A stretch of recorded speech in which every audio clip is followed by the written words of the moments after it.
Assalamualaikum warahmatullahi wabarakatuh. Perkenalkan, nama saya Adelia Lutfia Zulfa, ingin menjawab pertanyaan UAS pada mata kuliah Akhlak Tasawuf.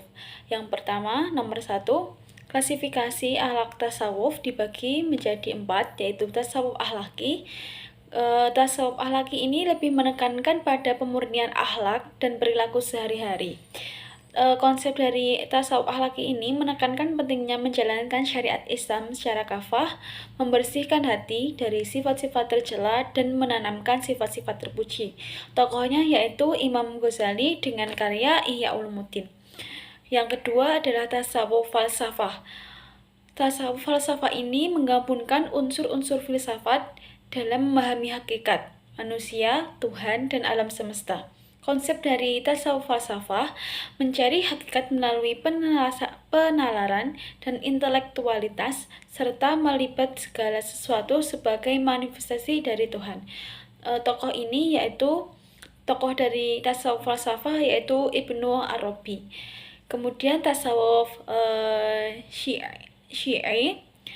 Tasawuf ini berkembang di kalangan penganut Syiah dengan penekanan pada cinta kepada Ahlul Bait.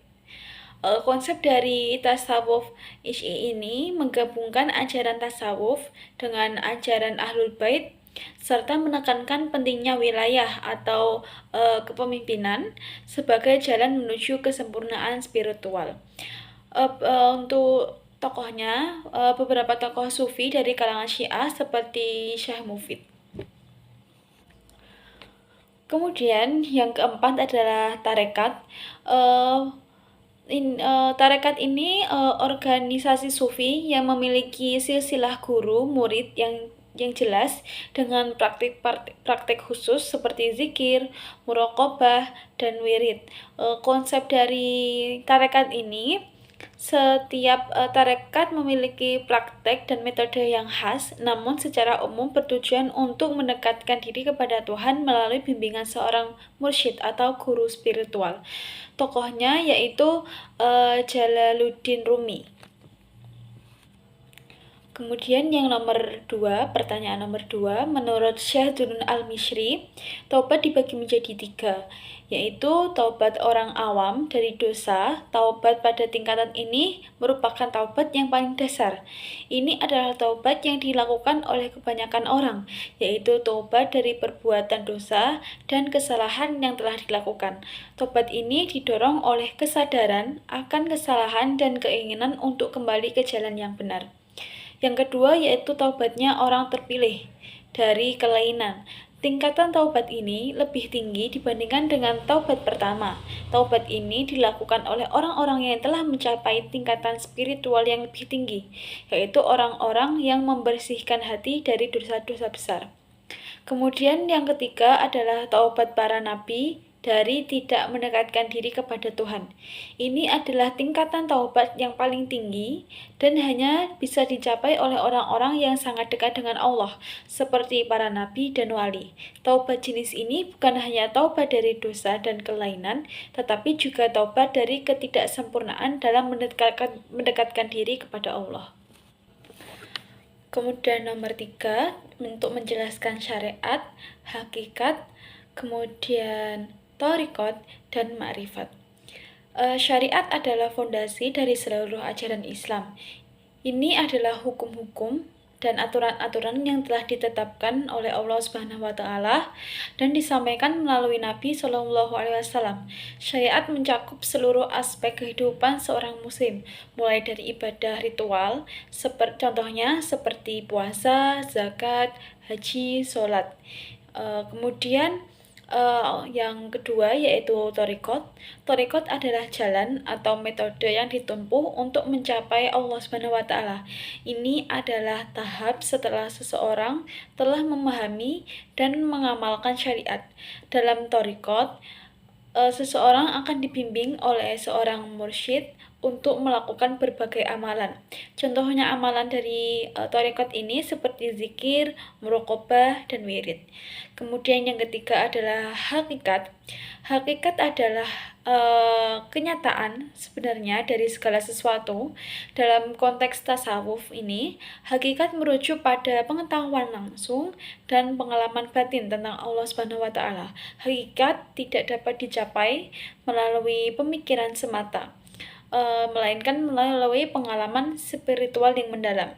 Contohnya adalah mencapai tingkatan kesatuan dengan Allah. Kemudian yang terakhir adalah ma'rifat. Ma'rifat adalah pengetahuan langsung dan yakin tentang Allah Subhanahu wa taala. Ini adalah puncak dari perjalanan spiritual seorang sufi. Ma'rifat tidak hanya sekedar pengetahuan intelektual, tetapi juga pengalaman batin yang mendalam. Contohnya adalah memahami sifat-sifat Allah secara langsung. Kemudian pertanyaan nomor 4, sebutkan dan jelaskan mahabbah ilahiyah, 10 mahabbah ilahiyah. Yang pertama adalah ketenangan hati yang mendalam. Orang yang telah merasakan cinta kepada Allah Subhanahu wa taala akan memiliki ketenangan hati yang mendalam. Meskipun dihadapkan pada berbagai cobaan hidup, hati mereka selalu merasa tentram dan damai. Yang kedua adalah rasa cinta yang mendalam terhadap semua makhluk. Cinta kepada Allah Subhanahu wa taala akan memancarkan kasih sayang kepada seluruh makhluk ciptaannya.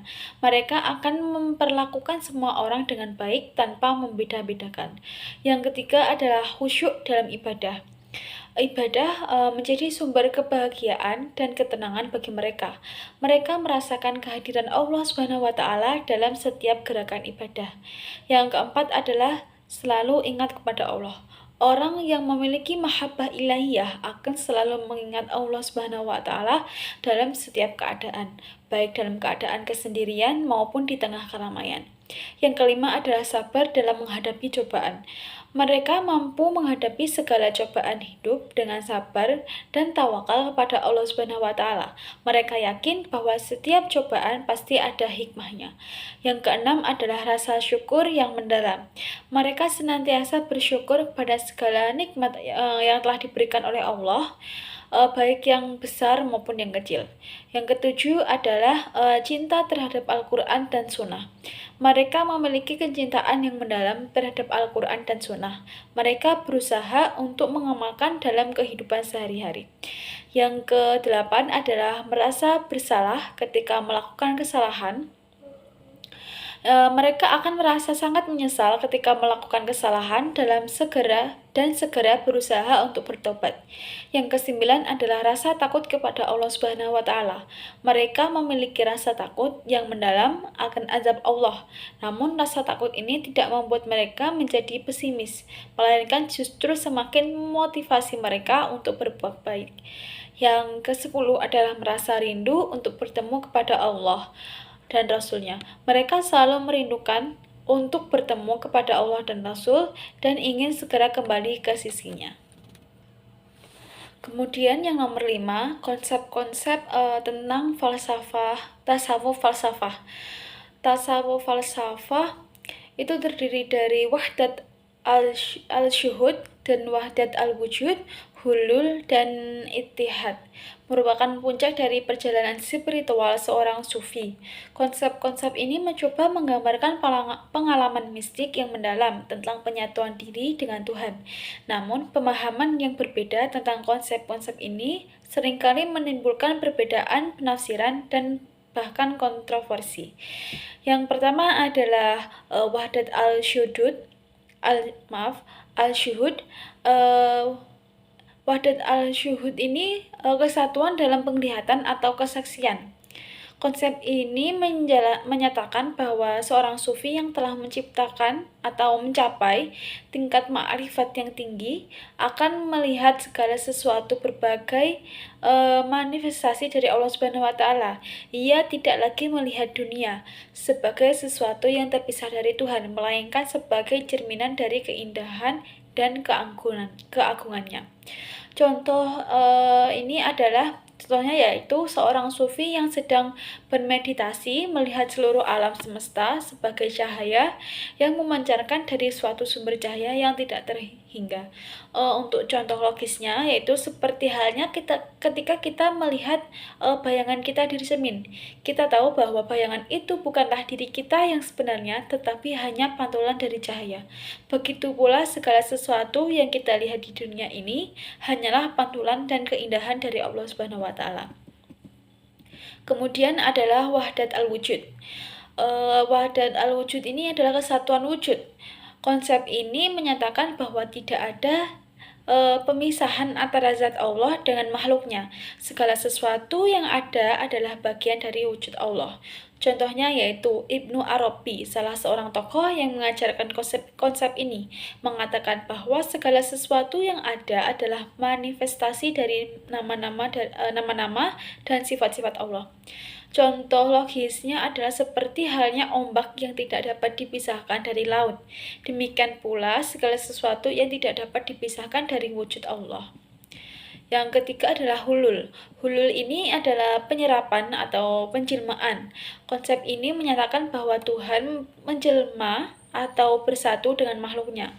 Konsep ini seringkali disalahpahami dan dianggap sebagai penyatuan yang menyertakan antara pencipta dan makhluk. Contohnya, beberapa sufi mengajarkan bahwa Nabi Isa alaihissalam adalah manifestasi dari ruh Allah Subhanahu wa taala. Untuk contoh logisnya adalah konsep ini sulit untuk dianalogikan secara tepat karena dianggap menyimpang dari ajaran Islam yang murni. Kemudian adalah ittihad atau penyatuan. Konsep ini menyatakan bahwa seorang sufi yang telah mencapai tingkatan kesempurnaan akan menyatu dengan Tuhan, sehingga tidak ada lagi perbedaan antara keduanya. Contohnya yaitu Abu Yazid Al-Bustami, seorang sufi terkenal, pernah mengucapkan kalimat Ana al-haq, aku adalah kebenaran, yang kemudian menimbulkan kontroversi. Kemudian contoh logisnya adalah ini juga sulit untuk dianalogiskan secara tepat karena dianggap menyimpang dari ajaran Islam yang murni. Perbedaan antara kontroversi ini dan pernyataan dari Abu Yazid Al-Bustami. Itu adalah jawaban dari saya. Terima kasih. Wassalamualaikum warahmatullahi wabarakatuh.